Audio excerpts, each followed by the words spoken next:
All right. Thank you for tuning in again. Welcome back to the Crypto and Coffee Podcast, everyone. My name is Giordano. I'm one of your co-hosts, joined by David Blackstone from Orchestra Labs and Cordell Tanny from Vault 42. And this is episode 7 of our podcast. So grab your cup of coffee, tea, water. We don't discriminate, and enjoy the topic we have in store for you guys today. So today we're going to be discussing a little bit into NVIDIA photonic chips. Am I saying that right? Correct. Photonic. Yes, photonic chips and how this affects crypto.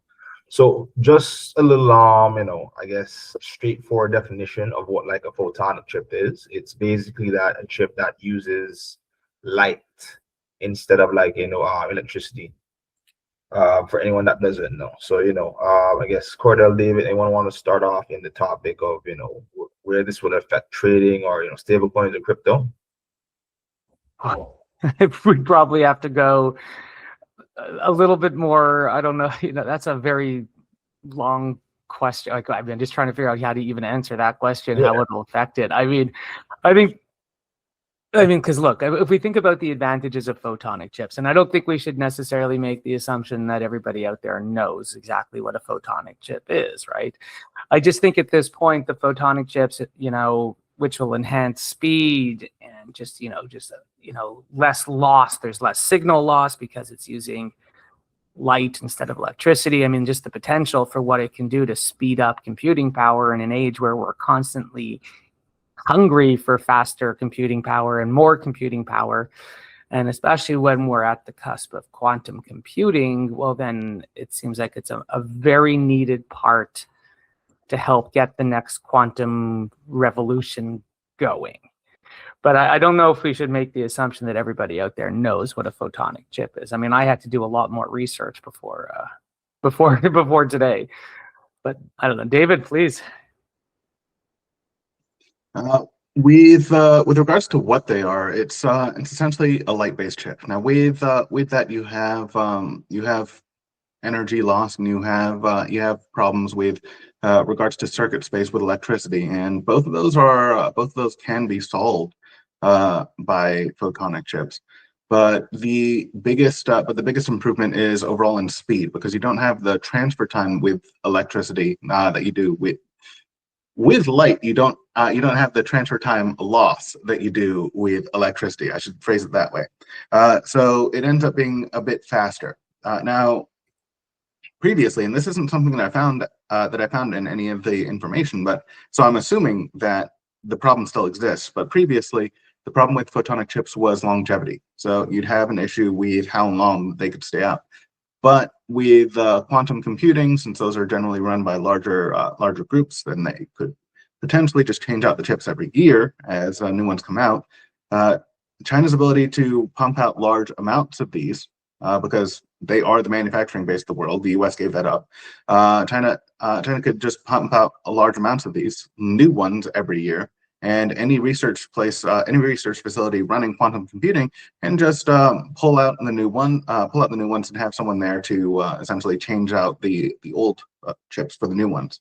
So maybe they don't have to worry about the longevity. With that, though, if you have a 1,000-fold increase in power, as the article said, then you can do a lot with regards to anything in computing. Now, theirs is specifically stated to be with regards to quantum computing, so more powerful computing architecture. And what this could potentially do is take on crypto's, well, at least more easily take on crypto's cryptography. Now, you have like the thing about crypto's cryptography, like with regards to Bitcoin, such is that they use 2 different encryptions. So they're layering encryptions on that, and that makes it a bit stronger. But if you can pull out enough power from chips over time to be able to decrypt the keys from the addresses, then you don't have to worry about that. You can just go directly and brute force the addressing and grab whatever crypto you want from anywhere you want. Now, that does still seem like a far off future, but file-based chips are multiple weaker than NVIDIA's at present. And these chips are a great multiple stronger. So if you have Huawei's chips being like 3 to 5 times weaker, and these chips being 1,000 times stronger than NVIDIA's chips, NVIDIA's chips can't decrypt those now because it would take them years. But these ones are 1,000 times stronger just at base. And then Huawei's chips, with the configuration that China had to come up with in order to compete once NVIDIA was banned from China, then you have and you apply that multiple to these chips as well. Well, years divided by a factor in the thousands is not that much time. Now we're really talking about how many years at that point, because we're cutting this down to months and weeks now. So it's not too far. It's not too far out that this could threaten crypto, and different chains will likely have to increase the address space that they're allotting for any of these, but in order to increase the amount of complexity. Okay, so I wanted to ask, right? You were saying that this could possibly threaten crypto, right? Is that correct? Well, that really depends on how much time it would take to decrypt addresses right now, because I don't know that figure, but what China would be able to do is reduce that time by a factor of, let's say, 3 to 5,000 for the time that it would take. Okay, noted. So in terms of, like, let's say for instance mining, right? Because this is a lot, this is more computing power, yeah, you're getting, right? And in terms of like this is let's look at, okay, in terms of like mining, what would you say this would be more beneficial from like a silicone chip, right? Would you think like currently would it be a lot better for mining? Those are typically done by GPUs, at least with Bitcoin. So with this, I don't know, but I'd have to check the performance difference on complex calculations between GPUs and CPUs. They seem to line up more with the GPU structure. With the CPU structure, I don't know. That part I don't remember reading about, but I'm just going to assume that they align more with CPU structure. Now, assuming that GPUs are 1,000 times better than CPUs with regards to these complex calculations, then I would say that this would bring CPUs back in line with GPUs on that, and that they'd be able to create Bitcoin mining farms quite a bit more easily. But that brings up the issue of longevity again. So you have the issue where they could perform at scale for the first year, and then that would be it. They'd have to change it out. That's completely neglecting any new benefits that would be made on top of this, and whether or not this technology can then be applied to GPUs as well. But that would allow them to compete just based off of that. If they were to use the exact same chips, the exact same stuff, and just improve the technology with this scale, then they could effectively outperform the next 1,000 centers just machine to machine. Okay. I mean, because when we think about it right now, I mean, because like this is really early on, right? I don't really think we have very many photonic chips actually being used in any kind of the pipeline right now in any industry. So we're heavily into the developmental phase. I think it's an important thing to point out.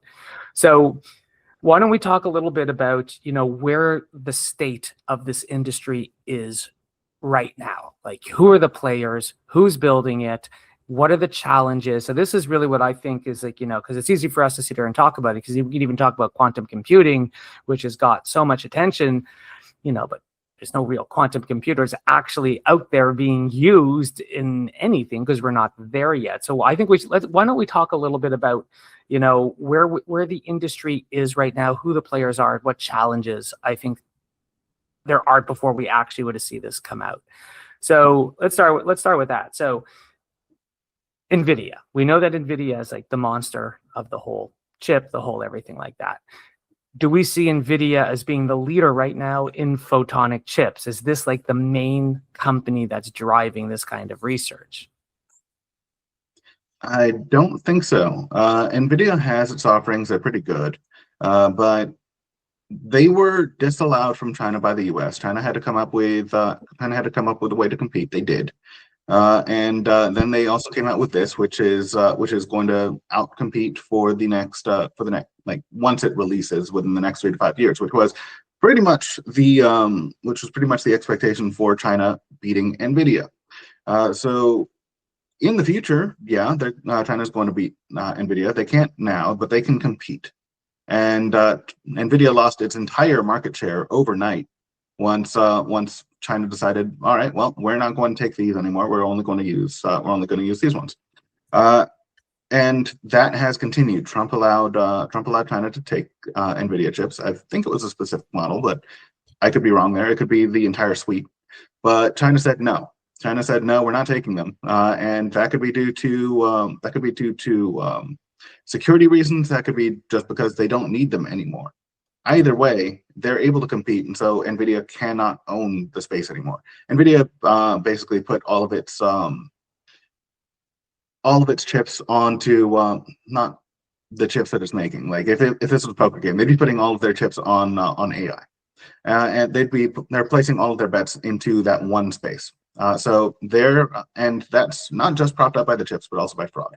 So they pay into OpenAI. OpenAI pays into their latest AI projects, and those projects pay into NVIDIA. So what happens if that market tanks? Well, NVIDIA's market share tanks, and then maybe they're not seen as the market leader anymore. Especially since that could happen in the next year. Maybe a recovery takes a little bit longer, and at that point you have China's chip makers coming up. And this is that's basically the scenario of the economic shift from 2020 to 2025 of China taking over. Now, if that doesn't happen, you still have the problem of China's new chips here.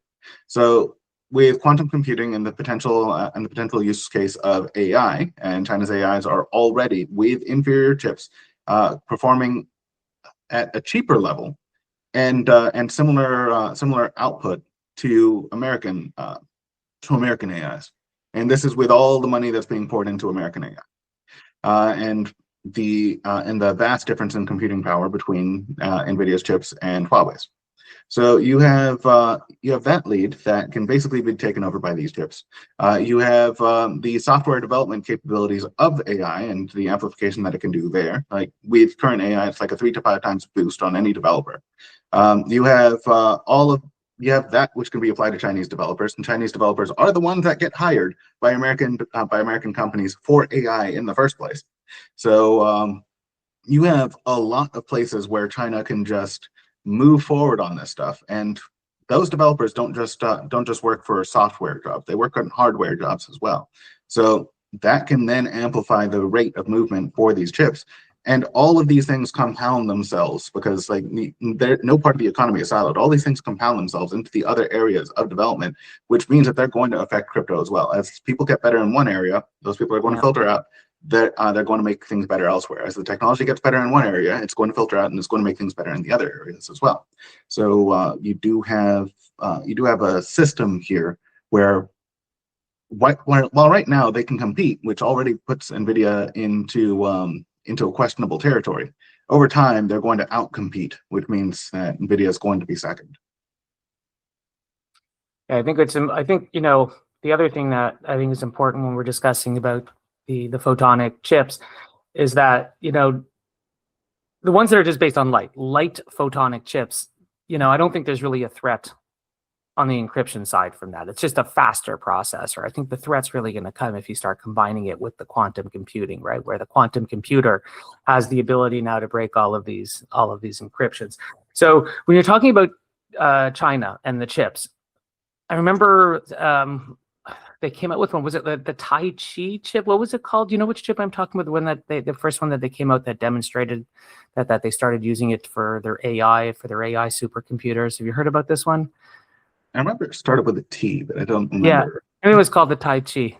And so when we think about these kind of photonic chips, right? So they're based on the principle of light. And if we contrast it a little bit with existing chips that require copper, which require a thing of electrons to be thrown through a circuit kind of thing.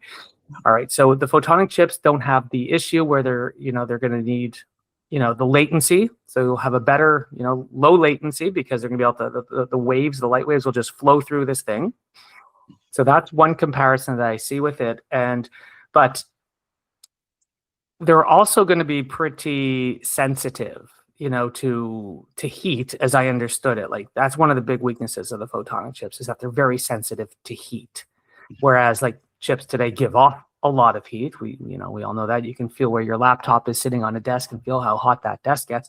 So the photonic chips still have a lot of issues in terms of being able to operate them, right? And not to mention that the materials required for it I think they're pretty expensive, right? So, I mean, because it's not silicon anymore. We're not really dealing with silicon when it comes to the photonic chips. Have you looked into this all, David? Like what kind of materials are needed for the chips and the costs associated with them?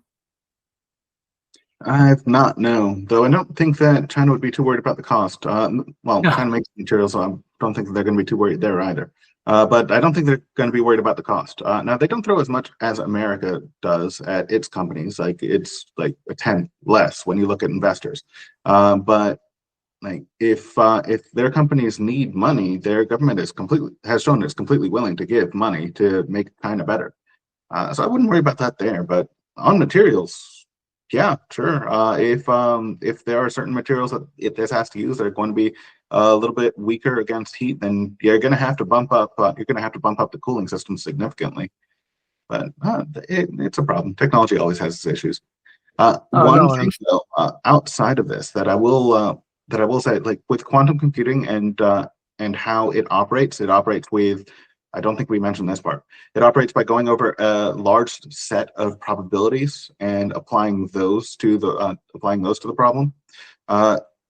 Something else that China is working on that I saw in an article, not as big news, but it is something that these two things can play into each other, was analog computing and using that for AI.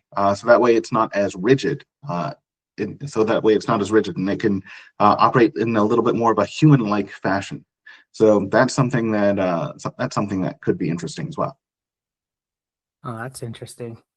Oh, that's really interesting. Because the other things I'm finding with it, because like a normal chip, we're using electricity. We have the ability to store electricity, and to release it when we need it into the chip.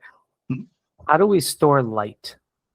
If you think about it, like you need to power these chips through light. Where's this light coming from? How do you store it? Where, like I'm still very trying to figure out a lot of the mechanics here. Okay, it sounds so cool that we're using light to power a chip. Okay, but like what kind of light? Where is this light coming from? I have do I need a light capacitor? Like we have a capacitor now that's going to store energy inside a chip. This is where I really wish I had a PhD in physics or something like that to answer these kind of questions, because this is the kind of the stuff that I haven't, that I'm trying to figure out.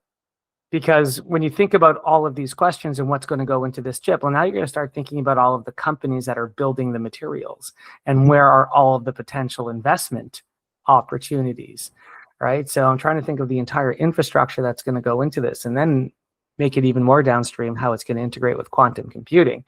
So, I mean, I think this is where I find really fascinating about this whole thing. It's just the whole physics behind it, yet I don't understand a lot about the underlying mechanics of what's going to be required to actually put these things into production. So, like, how far away are we? Like, seriously, I mean, we keep hearing that quantum computing, 2030, maybe we'd actually have a viable quantum computer. How long before we would actually have photonic chips that could actually be used? Well, given the scale of change, I do think that the 3 to 5 year estimate would be accurate. But either way, 3 to 5 years was the same estimate that China would beat NVIDIA with regular chips. So I think that either way, we're going to start seeing things move forward again, which is going to be nice. Like for a while in America, with regards to technology, we kind of stalled out a little bit. Like everything, instead of getting new things just got bigger or smaller in the case of phones.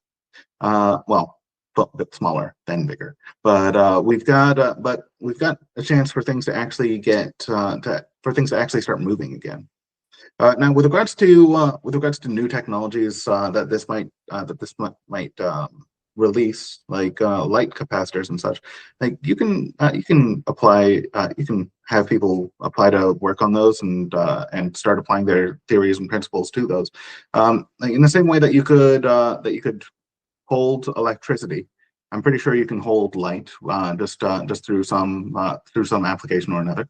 And capacitors don't hold it infinitely; they do decay over time. So, like, you don't have to worry about the absorption of light because there's also an absorption of electricity.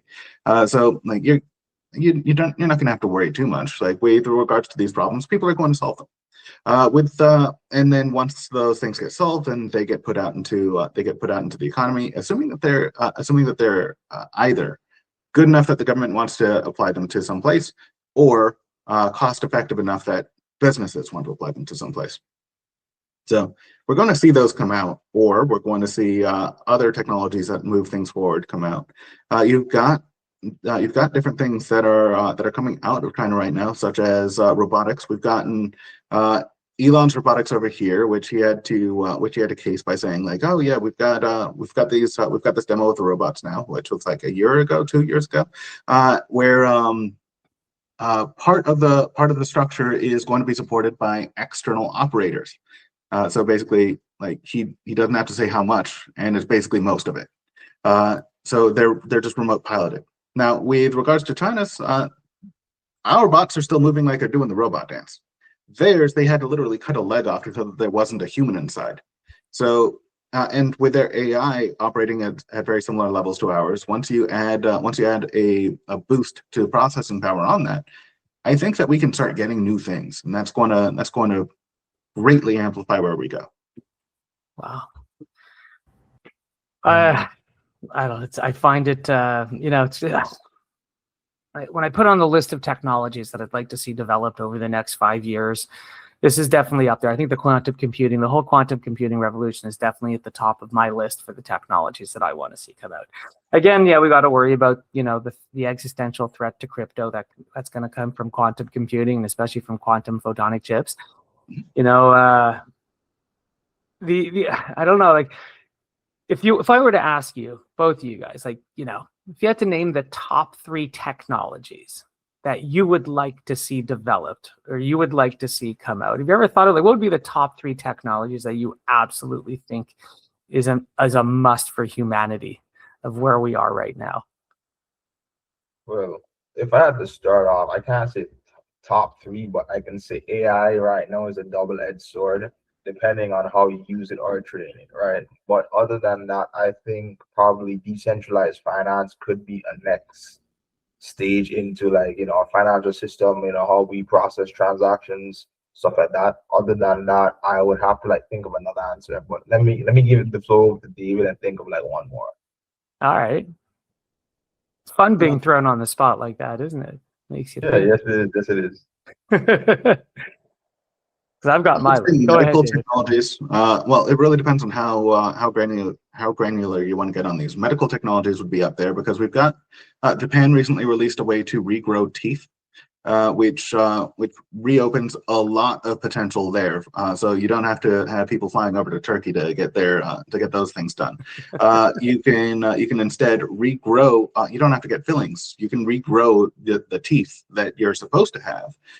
They're going to fit. You're not going to have as many issues. You're going to be able to use natural teeth that will work with your skeletal structure, and that supports longevity on it.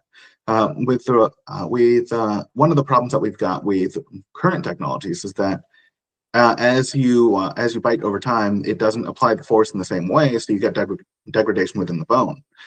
In the case of your natural teeth and being able to regrow those, you're not going to get that. You're going to have people. You're not going to get that weird old thing where it's like a really thin jaw and it's kind of sunken. You're gonna because they can regrow their teeth, which is going to support a little bit of extra room there, but then also support the bone density within their skeletal structure, which is going to help keep their face lasting over time. Then so medical would be one, and it's not just applicable to dentistry, but other areas as well. You have a lot of areas there that can grow just off of trying to increase longevity and increase natural systems, as opposed to trying to increase patentability of the human body. So as long as they work with the body, I think that we can get a lot of growth with that we have a lot of growth potential there. Then AI, but not in the way that people think. I think a lot of people are using it. A lot of people are looking at this with LLMs and trying to say, "Oh yeah, this is going to get AGI." AGI would be nice. I don't think that these are going to get there. Not alone. Everyone's trying to fit everything into one model, and they have been for decades now. If you use multiple models, then you can get a bit closer. But you have to have, much like the human brain operates in a multifaceted way. You have a lobe for optical processing. You have another for logic. You have another area that's called the hindbrain that handles all the basic processing. So you have all these interconnected systems. You don't have you have a singular system, but it's made up of a lot of smaller interconnected systems that grew and bloomed out over time. So instead of trying to do everything with one model, the way that we are right now, if we built a set of interconnected systems, and you can call it one system at that point, but make a bunch of interconnected systems that all work together to the same end goal, that mimics the human brain, that mimics how we evolved, that would likely be the way to get AGI. But I don't think AGI is coming anytime soon, because people are not as forward thinking as that.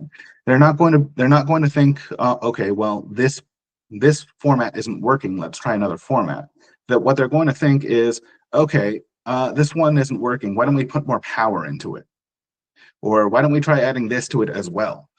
So when you see problem solving in humans, like when looking at from the outside, you like to think, yeah, humans are great at problem solving. We're the world's best problem solvers. We're top of the pyramid and everything. And yeah, that may be true. But when you look at a problem, people fall into certain patterns.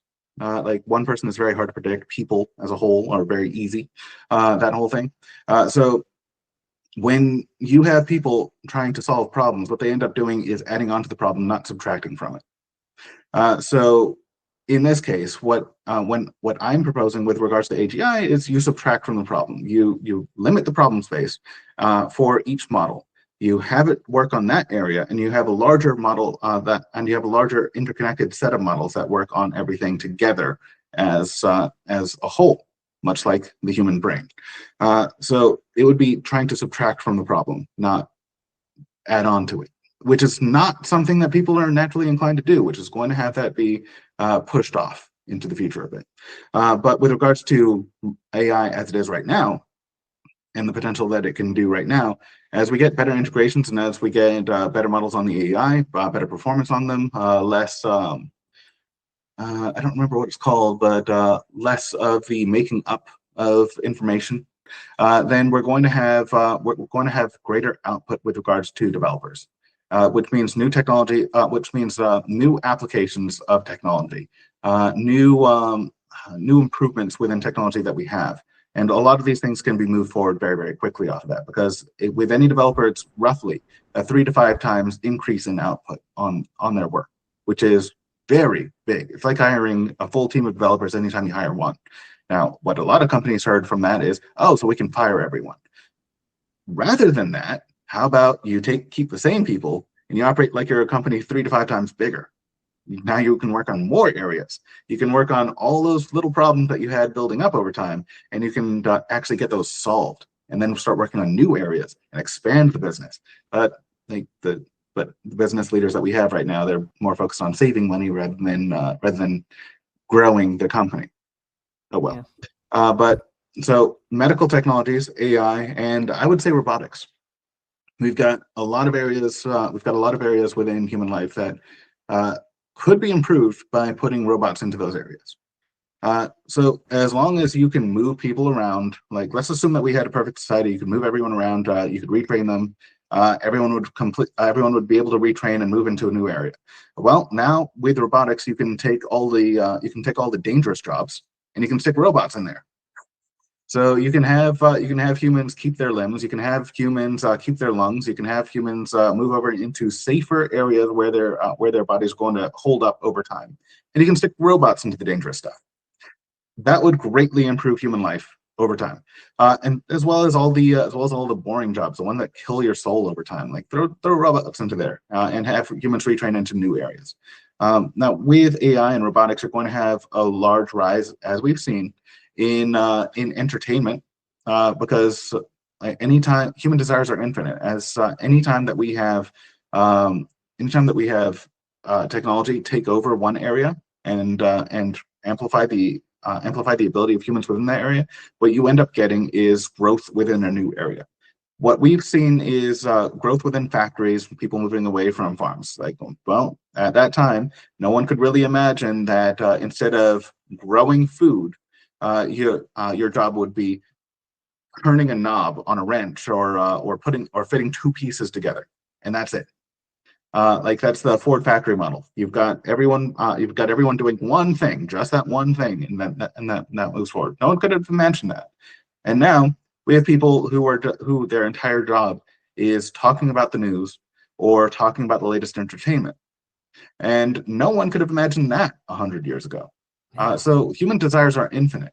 As AI and robotics come out, we can get rid of the dangerous jobs, so that way people can, instead of having a chance of losing your hand or being yelled at all day by customers who have no idea what they're talking about, you can now have robots do that stuff, and you can do stuff that's more fulfilling. Or at least that would be the goal. We'll see what happens after we get through the latest economic trouble that we have, and see what comes out on the other side. Yeah. So just to come back to Cordell's question, I did mention AI and crypto, but what I want to see advanced technologically in the future. I would also say arguably renewable energy is one thing I also want to see, because photonic chips, you're gonna need to power and cool that. You're gonna need renewable energy to power whatever gas fees and crypto transactions going forward. I think that right there would be one big sector I want to see technology advance, even just in a year or 5 years ahead. So that right there is something I'm looking forward to also. Oh, I've got some good news for you on that one. Let me hear. Well, that's actually one of the ones that I would have put at the top of my list, right? Yeah, definitely. Is when it comes to, let's say, climate change, I have no faith in humans changing behavior. All right. It's not going to happen. And, a lot of it's not just because whatever political beliefs you might have, it's not the point. To change the way the planet operates in a timely enough manner for it to actually matter, I don't see how it could happen without having major disruptions to every economy, people losing jobs. I mean, I just don't see how it could happen. So, necessity is the mother of all invention. I do think we will find a technology that will suck carbon dioxide or methane out of the air. I think that'll absolutely, whatever you want, not exactly based on carbon capture today. I absolutely think we will find a way to remove greenhouse gases from the air, as opposed to getting people to change.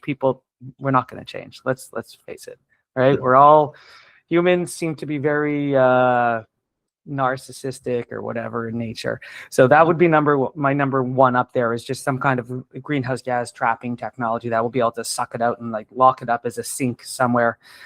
The second, the one that I've been looking a lot more into, is the solid state batteries. I'm not sure if you guys have been looking into solid state batteries, because your Tesla could just spontaneously combust because of the liquid electrolytes that it uses for it. So I think the solid state batteries would be crazy. I think it would be that would be like the holy grail pretty much of the entire battery industry right now, to get away from so many of the problems. And given how insanely hungry we are for the amount of batteries and just the technology, I think the solid state batteries would be huge. I'd love to see that one. And I found a few companies. I remember looking to some companies a few months back that are, early stage. I know that Volkswagen's backing one of them. So I started doing a lot of research into that space. It was definitely the solid state batteries. I would have that one. And then I've got absolutely the carbon capture technology. But the third one, there's the other kind of chip. I think Intel has got one going. The ones that are more modeled on the human brain, like they're trying to tie the neural network into the chip kind of thing. neuromorphic. I think these were called neuromorphic chips. Have you looked into, David? I think I can tell by the look in your eyes that you've not looked into neuromorphic chips before. I think Intel's working on one right now. Pardon? No, I don't know about those ones. You could have Yeah, so they're essentially, they're more energy efficient because they're based on when, like, you know, the way the brain works and the way that the neuron patterns fire. You would only use energy when the specific neuron or a specific pathway fires in it. So look, they're designed to pretty much like replicate the human brain, the way the human brain has like these spikes in activity. So the processing and the memory storage only happens when you have the spike in activity. So they don't consume anywhere near as much power as an existing chip does. So it's like, hey, your brain goes to sleep and everything like that. So it's essentially, we could start running all of our systems, especially AI, you know, on let's call it like a battery that would run for weeks on end before needing to be recharged, as opposed to hours. So yeah, I read about this from Intel a while back, that this is a kind of chip that they're working on. So this one I haven't spent that much time looking into, other than saying, wow, this would be really, really cool.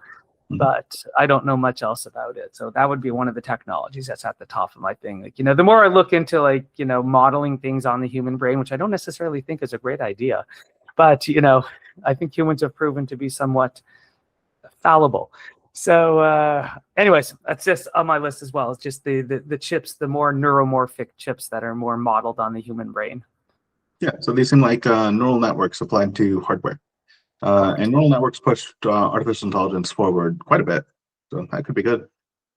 Yeah, no, I found it really cool. So those are just some of the technologies. But I mean, the photonic chips, you know, just like, I guess, coming back to it a little bit. I mean, do we have ways to invest in it? Let's say, do we have ways right now for us to invest in it, other than, I mean, it would just be like saying 10 years ago, how do we invest in AI? Imagine going back 10 years ago. Right, it's very easy for us to say it right now, but if you went back to 20, because I remember the first time I looked into investing in AI, when I started really getting my programming courses, and really, again, no one was calling it AI back in 2015. It was still called statistical learning. It wasn't even called machine learning yet.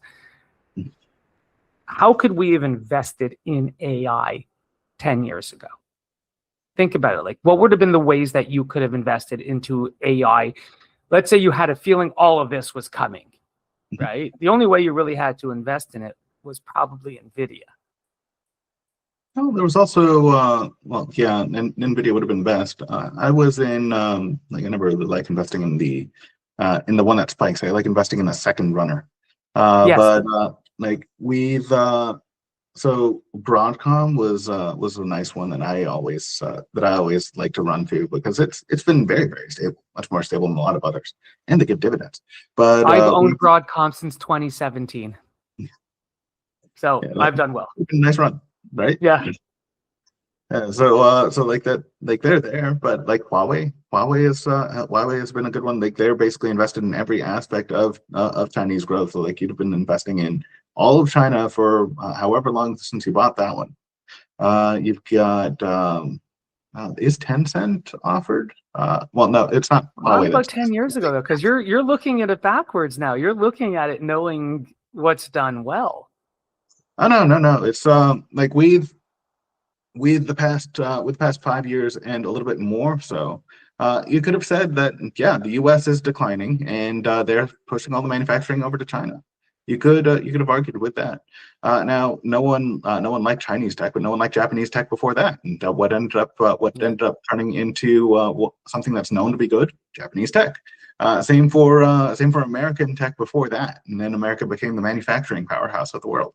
It's a look back on history is a way to see ahead on a lot of things, because, as you said, humans don't change, and that's true for most of human actions. Like, it's been a very brief blip of time that we've been here. It's not enough time for true evolution, and a lot of the ways that people have changed over time is just because most people have died that would do otherwise. Well, it's necessity, right? This, Yeah. Normally human existence is at risk, so we have to come up with something.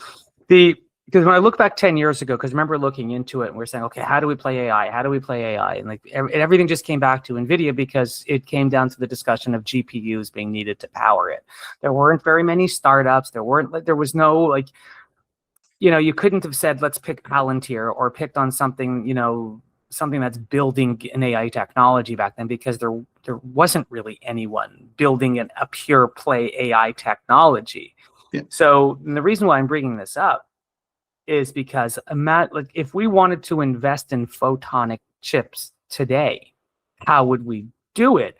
Is there a pure play that we can invest in that would give us, let's say, pure exposure to, let's say, an NVIDIA that's building photonic chips? I don't even know if NVIDIA, I mean, if we were just to assume that NVIDIA, Huawei, Taiwan Semiconductor, Broadcom are the big players that are going to be, and I think that's a huge assumption, the biggest players in the photonic chip space, I don't know. And again, it's not a pure play. You've got a lot of other factors going into it, but then you have to think about, okay, well then, you need the laser part, the laser and the light storage part of it is huge. So now you're talking about the infrastructure companies, the companies that are going to be more upstream that need to supply components to the people actually making the chips. So what I'm getting at is, where is the investment opportunity right now for these things, aside from just saying, okay, I'll just buy NVIDIA?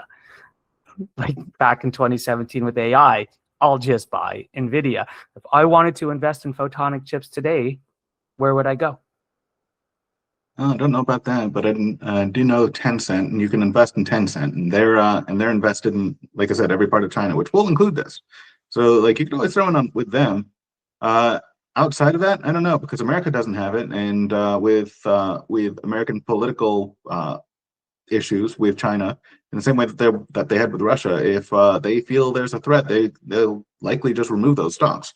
And what ended up happening with Russia is like people saw that, they invested in Russian stock because they thought, all right, well, when this eases up in a few years, then those stocks will come back, and then I'll make some money. And they got delisted from the exchange. Like the government said, no, you can't, no money into Russia in any way, and so those got removed, and people just lost their money.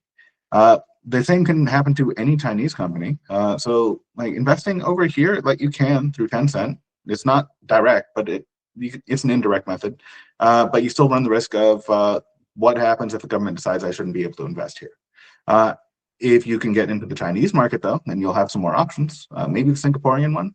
But how you can do either of those, I don't know. I would like to know. I don't know either. The only companies that I was aware of when I looked into this, aside from NVIDIA, Broadcom, Taiwan Semiconductor, maybe even Intel, you have to get more into the laser side, the ones that are doing the lasers. And I just put this down here, indium phosphide. Okay, you need an indium phosphide laser is what's required for the photonic chips. I had to just look this up because I forgot the name of it. And the companies that would, like the biggest companies that work in this space of creating the lasers here would be Coherent and Lumentum. So those are the two, I guess, highest up, or the downstream, upstream would be those two. And then otherwise, yeah, you're going to have to look into, I found this other one called Poet Technologies. This one looks, I got to look into this one. Apparently it's not a meme stock, but they are a retail favorite.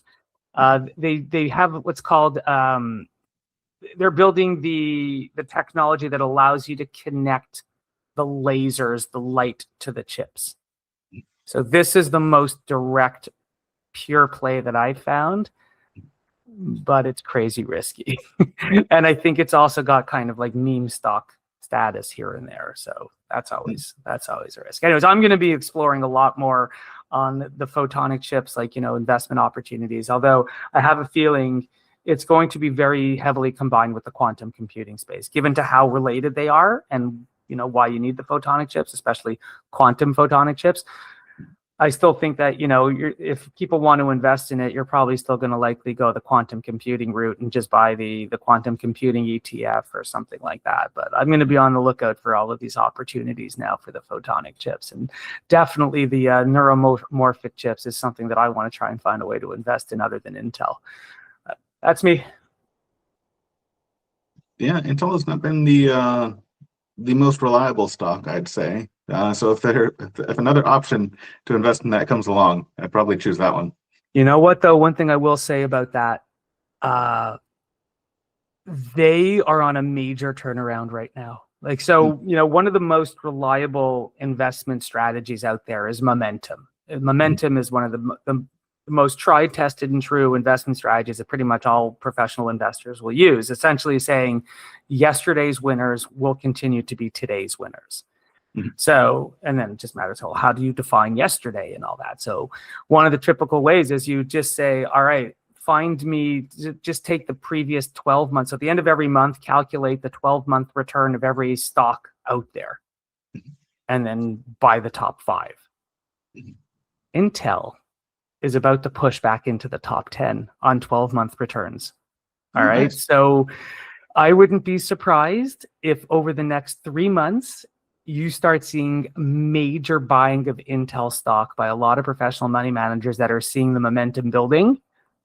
And I wouldn't be surprised to see Intel making a run over the next 3 months, because they've just done, their returns have been really strong. Don't forget, there has been investments from the US government as well.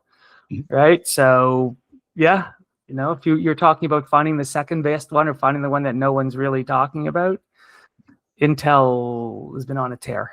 But that doesn't mean anything. All I'm saying is, just based on the pure math, Intel can start cracking the top 10 of momentum. And if it does, you're going to start seeing a lot of institutional buying. A lot. Anyways, Gio, should we wrap it up? Yeah, we can wrap it up. I did have one question that just popped in. All right, go ahead. Just for both of you guys. Are any of you aware of what the current GPU cost is from NVIDIA? Let's say one of the latest one. I think the latest one is 5090, I think it is, or RTX 5090. If you guys are familiar with the kind of GPUs that NVIDIA produces. Which chips are we talking about? You're talking about the ones that the H1, the H100s. We're talking about the one more meant for a retail compute, the one that's let's say retail computer. Let's say you're just building a PC, right? I think let's say the RTX 5090, right? Yeah.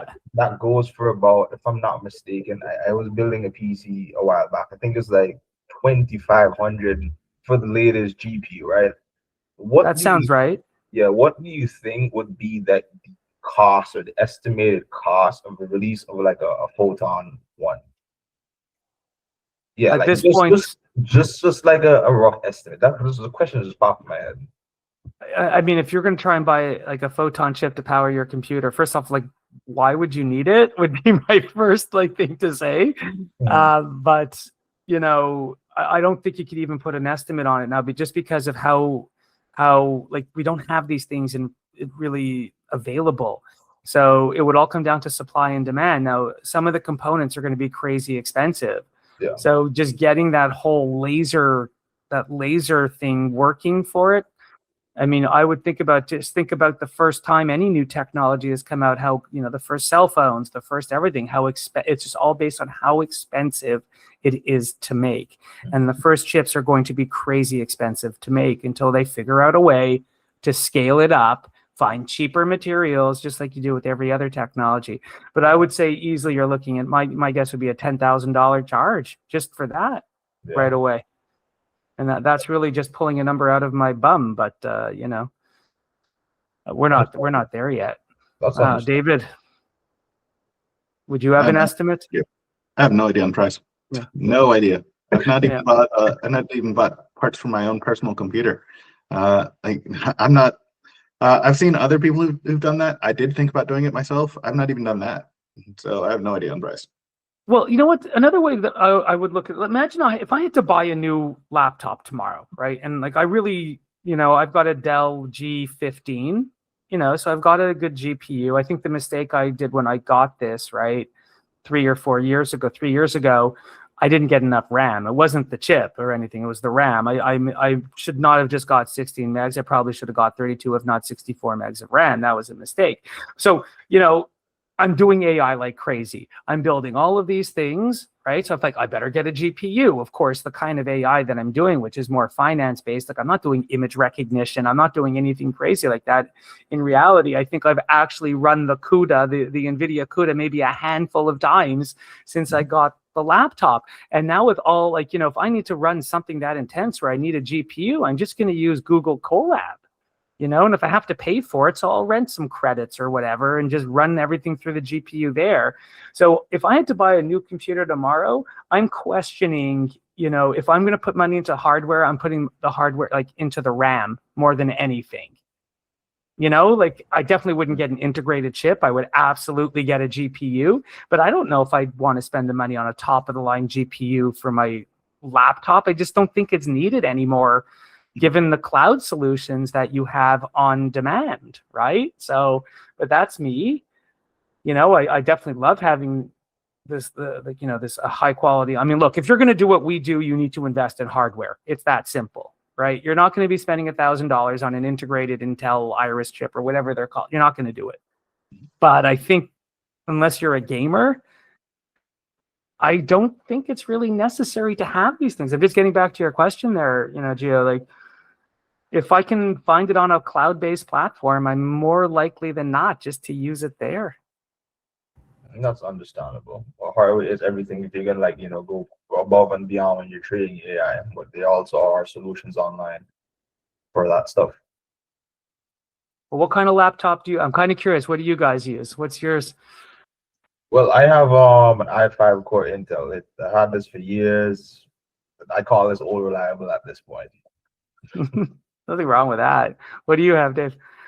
I actually got a 2025 model of Asus. It's one of those dual screen ones.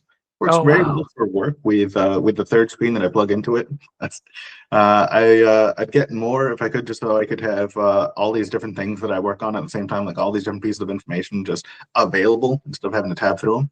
But this one works. It's got something like 32 gigabytes of RAM and like a terabyte or 2 terabytes of space, but like I couldn't find a way to reduce that one because with the options that were there, I just couldn't. So like they didn't offer anything with high RAM and low storage. Oh well. If I could make my own laptop, I'd certainly have some preferences, but that's not available. Well, maybe it is, but like Alienware, you could have done something similar, but but maybe I'll look into that option in the future. I've not looked into it quite recently or that much in the past, but maybe I'll do it at some point in the future. This one's good enough for now, though. Yeah, me too. I'm not. I have zero plans on changing this. I think I have a bigger issues with the docking stations. Is the biggest issue that I've always come across with working with the Dell, is because you have to use a Dell docking station. As much as I love the Dell computer, the Dell docking station is just brutal. It's just awful. And that's the one thing, like I'm always, if you hear me swearing in my basement, it's likely because of the docking station. So, but yeah, that's the one complaint I have with the Dell. It's just the docking station. Otherwise, most of the other ones out there don't work well with it. So that's just the problem that I found. But anyways, I mean, I like it, but maybe we'll get a neuromorphic chip. Gio, I think it'd probably be better if you can just plug the computer right into your brain. Okay, we'll get to the Elon Musk Neuralink at the retail level now soon, where we can all just communicate with our laptops through thoughts.